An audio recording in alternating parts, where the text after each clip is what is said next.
Guys, ang maganda dito halimbawa si Macy's. Oh.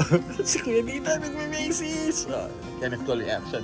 Ito halimbawa, 60% off. No? May mga nagsi-60% off halimbawa yan. Na coats guys na wala sa Pilipinas. No? Pilipinas halimbawa, hindi naman tayo nagsi-60% sa mga ganyan. No? So I'll get one. No? Probably get something here. No? Tipong pang one-time affair lang naman eh. Oh. Diba? Ito yung mga 350, ganyan. Tingnan mo magkano yung mga prices nila. Ito, $328 pero 60% off. Diba? Pag one-time affair lang, okay guys, isang beses ko lang gagamitin siya. Oh. Look, oh. Michael Kors. Sige. Michael Kors. Ito, Tommy Hilfiger. Yan, Michael Kors. Ito. Yan ang mga technique guys. Hindi na kailangan sa mga short heels mall. Ngayon tumanda na ako. Lalo na pag one time event sa Thursday meron ako. No? Siyempre hindi na ganyan ang forma ko. Hindi na kaya. Diba? Sige lang guys. Ganyan tayo ha.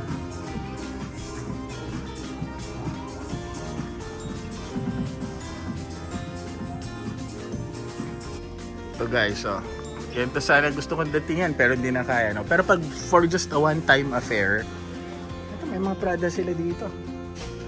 Gusto nyo maghanap tayo ng perfume na Versace? Pero nakuha na natin tong coat natin eh, no? Aminin ko guys, it will be just for it's just for a one-time affair, no? So kaya pag ganun, dito tayo, di ba? Ganun lang tayo, di ba? Basta na sa bag. Nakikita niyo na yung lifestyle ko guys, ha? Ayan. Macy's lang pero pwede na. Guys, eto, dito tayo nag-iikot tayo, ha? Tingnan niyo sa likod ko, may H&M. Tapos meron din yung Uniqlo. Ganyan lang eh. Ito actually, dito sa taas, ito pag-akit natin, ha? Yan, nakikita niyo yung green na yan, Primark. Primark is actually parang yan ng SM, no? SM ng London. Ng UK, yan ang Primark. Ayan yan, green na yan. No, so ito H&M pa oh. Diba? No. Ganyan lang guys, no? Para makatipid at wala na tayong budget, diba guys? So ito yung coat natin guys, oh. Tommy Hilfiger from Macy's, diba? Ito nyo? No? Ayan oh. $436 kaagad. Diba? For the coat, guys. O, diba? So, alam niyo kung magkano yung original price value niya.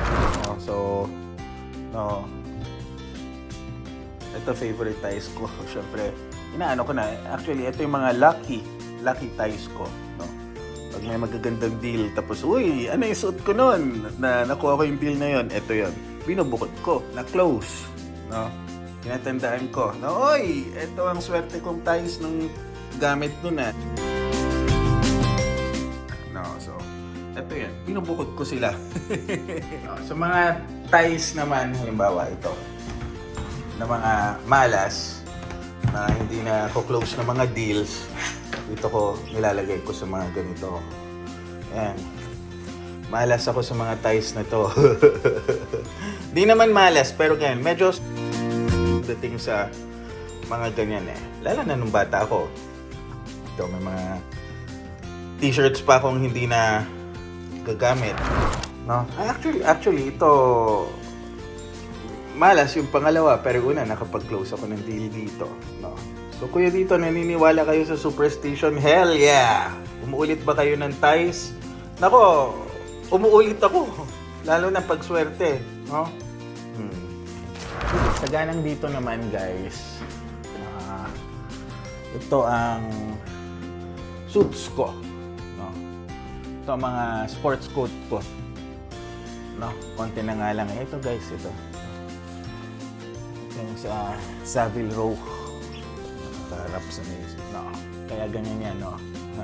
Siyempre very treasured ko to. Ito na lang yung natira sa mga pinagawa ko sa Savile Row na kasya sa akin. Sa London, bespoke to. Bukod sa may presyo, well, gusto ko talaga yung tela. Ayan, tapos, kaya ito. Nandiyan sa plastic. Meron akong sports coat pa dito.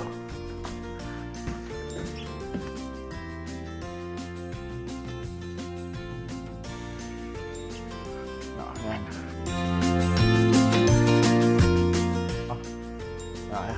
Ito na yung mga pag-winter. Tapos, ito na guys.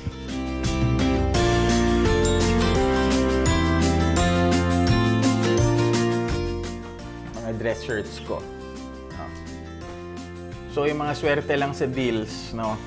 Yan ang mga tinitira ko dito. No? So, syempre guys, variety. Yan lang talaga. Tapos yung kasya sa akin. Kasi yo babs na me! Yo babs na me! Got my new pair of shoes. Pwede na ito. No? Sana. Let's go. Itong shoes, no, that I usually wear, no, kasama. Ito, mga iba hindi pa nabubukas, no? Naluluma eh, di ba? Tinatamad na ako mag-box, no? Konti lang talaga ang selection ng sapatos ko. Kailangan nakatago medyo yung mga bago na hindi pa gamit. Para hindi tawag doon, molds, no? Iba pamimigay ko na hindi nagagamit. Go. Okay guys, dito sa Princeton ito, Nassau Inn. Okay, go. Okay guys, dito sa Princeton itong Nassau Inn, no? Historical tong site na to. 1700s pa ginawa to eh. No, ito, class of 1937.